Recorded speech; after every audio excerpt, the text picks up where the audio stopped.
Bom dia, boa tarde, boa noite. Que a graça e a paz do Senhor Jesus te encontre, estejam sobre você e você viva o sobrenatural de Deus nesse tempo. Nos últimos vídeos nós lemos o livro do Apocalipse no capítulo 2, capítulo 1, capítulo 2 e aprendemos que é a vontade de Deus que nós conheçamos o Apocalipse. Nós aprendemos a vontade de Deus sobre algumas das igrejas e hoje nós vamos ler o capítulo 3, que vai falar sobre a igreja de Sardes e de Laodiceia, as duas últimas das 7 igrejas que Deus manda João escrever na Bíblia. Eu queria que você já deixasse seu like, deixasse seu comentário aí, desejasse a paz do Senhor aos irmãos que estão assistindo, que vão assistir. Colocasse aí de onde você está me assistindo. Vamos juntos conhecer mais da palavra de Deus. Diz assim: ao anjo da igreja em Sardes, escreva estas coisas. Diz aquele que tem os 7 Espíritos de Deus e as 7 estrelas. Conheço as obras que você realiza, que você tem fama de estar vivo, mas está morto. Loucura, hein? Crente zumbi, parece estar vivo, mas está morto. E aí? Paulada essa de Jesus já em cima da igreja de Sardes. Verso 2 diz assim: fique vigiando e fortaleça o restante que estava para morrer, porque verifiquei que as obras que você realiza não são íntegras na presença do meu Deus. Lembre-se, pois, do que você recebeu e ouviu. Guarde e arrependa-se. Se você não vigiar, virei como ladrão, e você de modo nenhum saberá em que hora virei contra você. Mas você tem aí em Sardes umas poucas pessoas que não contaminaram suas vestes. Elas andarão comigo vestidas de branco, pois são dignas. O vencedor será assim vestido de branco, e de modo nenhum apagarei o seu nome do livro da vida. Pelo contrário, confessarei o seu nome diante do meu Pai, diante dos seus anjos. Quem tem ouvidos, ouça o que o Espírito diz à igreja. Loucura, né? Falei no começo que a gente leria sobre Sardes e Laodiceia, mas é Sardes, Filadélfia e Laodiceia. As 3 últimas igrejas, na verdade. Mas já é uma palavra que Deus fala aqui para Sardes, de que era uma igreja que estava morta, e morta aqui espiritualmente. Morta, tinha esfriado a tal ponto que já não tinha mais relevância. Tinha pouquíssimas pessoas ali que andavam segundo a vontade de Deus. Será que é essa a igreja dos últimos tempos? A igreja que está morta, fria? E quando eu digo sobre avivamento, não é só festa, não é só show.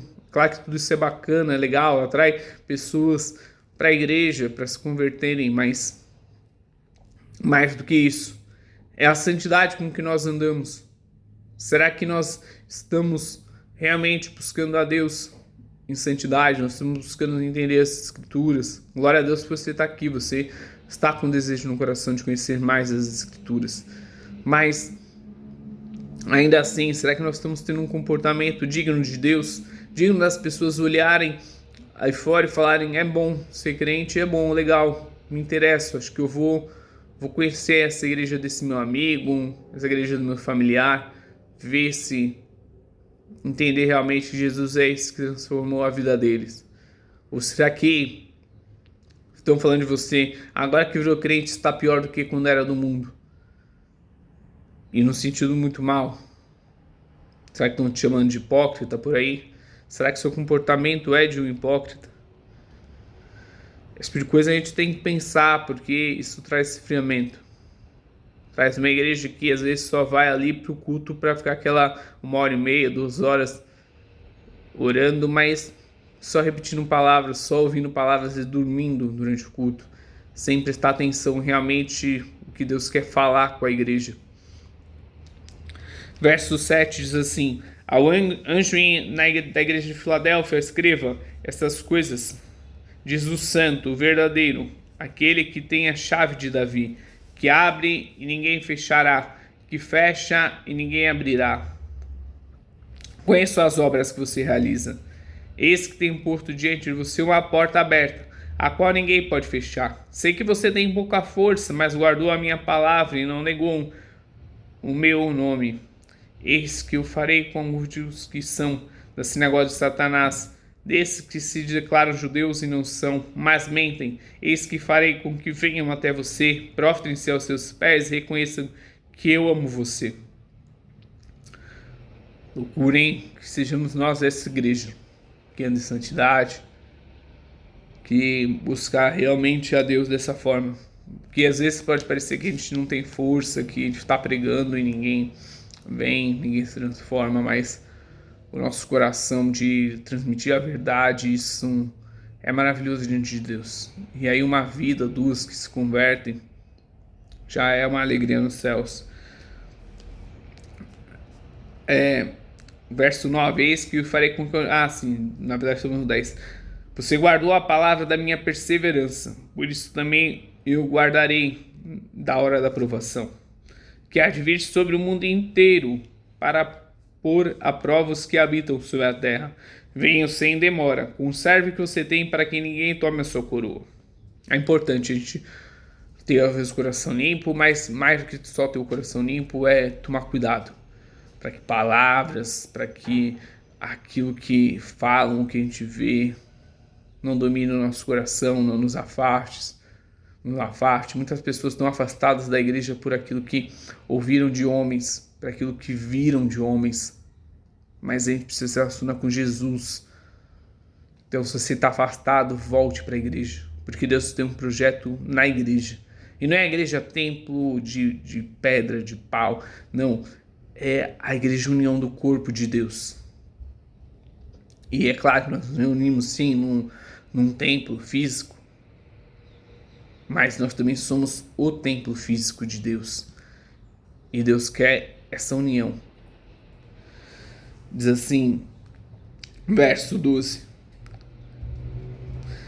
Ao vencedor farei com que seja uma coluna no santuário do meu Deus, e dali jamais sairá. Gravarei sobre ele o nome do meu Deus, o nome da cidade do meu Deus, a noiva Jerusalém que desce do céu, vinda da parte do meu Deus, e meu novo nome. Quem tem ouvidos ouça, que o Espírito diz à igreja. Que Deus hoje tatue nos nossos corações, na nossa alma, no nosso espírito, o seu nome. Para que quando nós estivermos diante das pessoas, elas lembrem mais de Deus do que do nosso próprio nome. Que hoje Deus possa, a partir de hoje, começar uma transformação, uma revolução em cada um de nós. Em mim, em você que me assiste. Amém. Diz assim, em verso 14, a carta para Laodiceia diz assim: ao anjo da igreja em Laodiceia escreva: essas coisas diz o Amém, a testemunha fiel e verdadeira, o princípio da criação de Deus. Conheço as obras que você realiza, que você não é nem frio nem quente, quem dera fosse frio ou quente.